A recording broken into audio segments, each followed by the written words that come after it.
Faradila Amalia Najwa, 21, mahasiswi Universitas Muhammadiyah Malang, UMM, ditemukan tewas di aliran Sungai Wonorejo Pasuruan gegerkan warga.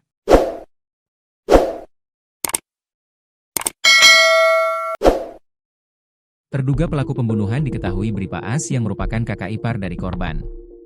Dugaan motif diungkap keluarga terkait pembagian harta. Adapun keseharian almarhumah Faradila Amalia Najwa alias Fen dikuak sopir pribadi keluarganya bernama Samsul. Melansir dari surya.com, Rabu, 17 Desember 2025, Samsul mengenang sosok Faradila sebagai pribadi yang tertutup namun penuh kepedulian terhadap orang-orang di sekitarnya. Selama mengenalnya, korban dikenal jarang bepergian jika sedang berada di rumah. Orangnya pendiam, tapi pemberani. Jarang sekali keluar rumah, paling cuma beli di toko dekat rumah. Kalau saya antarkan balik ke Malang, pasti selalu bertanya rokok saya ada apa tidak, dan sudah makan apa tidak, pungkasnya. Sebelumnya, Samsul sempat menguak hasil otopsi dari Rumah Sakit Bayangkara Watu Kosek, Sidoarjo.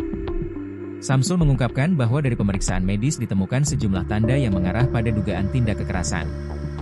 Menurutnya, hasil otopsi menunjukkan adanya bekas cekikan di leher korban, luka pukulan di bagian dahi, tekanan di area nadi, serta bekas cubitan di paha. Fakta-fakta tersebut baru diketahui keluarga setelah laporan resmi otopsi diterima.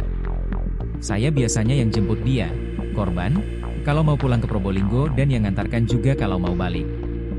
Jadi sama Abah, ayah korban, yang disuruh ke rumah sakit itu saya, kata Samsul. Selain luka pada tubuh korban, Samsul juga menyoroti kejanggalan saat korban pertama kali ditemukan. Berdasarkan keterangan kepolisian yang ia terima, kondisi helm yang dikenakan korban tidak selaras dengan situasi di lokasi kejadian. Kalau helmnya sendiri masih ada di kosnya sama sepeda motornya. Mungkin, dipakaikan biar dikira jadi korban begal, terlebih lagi HP dan tasnya juga hilang, ungkap Samsul.